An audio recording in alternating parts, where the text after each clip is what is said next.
Suicide.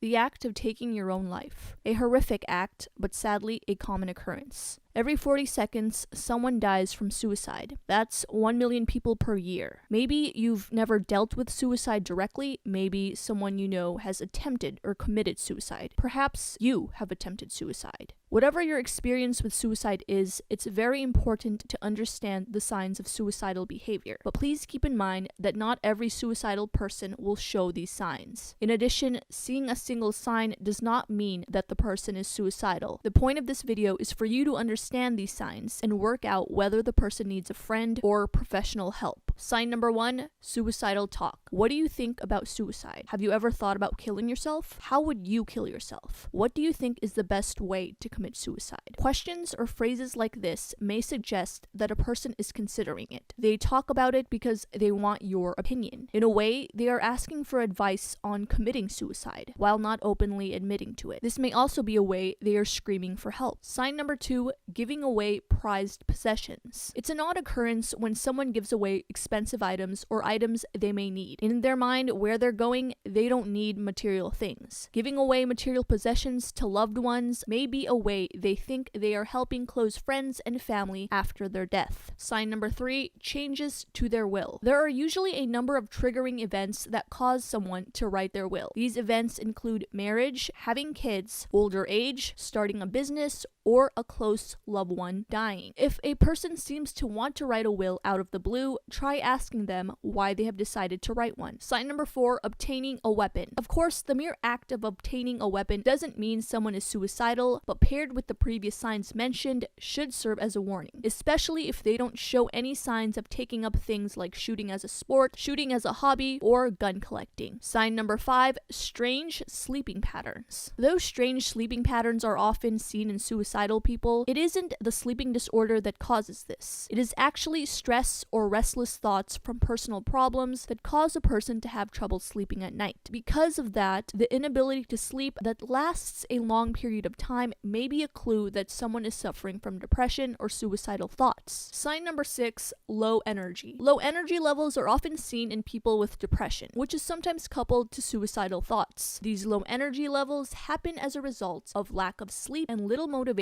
to do activities that will actually help them feel better. Sign number 7, abusing drugs or alcohol. A study by Bruce Alexander examined the theory of drug addiction on rats. Previous studies have concluded rats to be highly motivated for addictive drugs despite the obvious risks like being electrocuted or deprivation of food. Alexander challenged that notion by conducting a study of his own. He would put the rats in cages where they were free to do activities and interact with other rats. In past studies, the rats were in cages alone, often with nothing to do but the addictive drug. In Alexander's study, he found the rats to rarely take the drug. The same implications can be made for humans. When humans don't feel connected to anyone, they may turn to drugs and alcohol as a form of escape. Another reason may be because they think the drug will give them enough willpower to commit suicide. Sign number 8, low motivation for social life. People who want to commit suicide often drop out of their social lives. Depressed and suicidal people often do not feel connected to others around them. As a result, they may end up dropping existing friends or family because they don't feel good enough for them. They may also see socializing as a distant, unimportant thing. Sign number 9, not participating in activities they love. Seen in depression as well, suicidal people find no interest in activities they love anymore. Nothing seems to matter and their interest is diminished. Sign number 10, self-harm. Self-harm is one of the biggest signs that someone might be suicidal. Examples of this include cutting, burning, and poisoning oneself. In a sense, it's a way that suicidal people test the waters to see if they actually have what it takes to commit suicide. Former self-harmers often say that the physical pain helps them escape the emotional one. Sign number 10, risky behavior. Studies have shown that suicidal people tend to take more risks. Look out for signs such as driving recklessly or picking fights. Sign number 11, emotional outbursts. Look for unexplained emotional reactions to certain things people have said in their presence. It might make no sense to you why these words are triggering such an emotional response, but it could be words that remind them of a traumatic event in their life. Sign number 12, body language. This is a very general sign, but paired with the previous signs could be a good clue of depression and suicidal thoughts. Look for body language such as slumped shoulders, staring at the floor, and unwillingness to make eye contact. Sign number 13, past suicide attempts. The number one and most obvious sign that someone might be suicidal is if they have a history of attempting it in the past. This is called suicidal tendencies. One thing people don't understand about depression is that it's not easily cured by a pill. A sudden stop of medication may trigger a worst wave of depression that will lead to another suicide attempt. Sign number 14, happiness and calmness. This sign is hard to spot because you may be under the impression that the person is becoming better. A misconception about depression is that the lowest point, when they're really sad and in bed in one's life, is what causes this person to commit suicide. What actually happens at this point is that the person is unwilling to do anything. They are at such a low point, they are unwilling to eat, watch TV, or partake in their favorite activities. Their days are spent mostly in bed. Committing suicide actually takes energy and planning, so this happens just above the lowest point when they have the energy to think clearly and execute it. Just before the suicide, family members or close friends who were in contact with the victim have even reported seeing them happy and calm. This is because the suicidal person has finalized their plan and thinks they can finally escape the pain of this world. So those were the 14 signs someone may be suicidal. Now again, keep in mind that a single sign doesn't necessarily mean someone thinks about hurting themselves. In the comments below, I want to know what other signs you think we missed.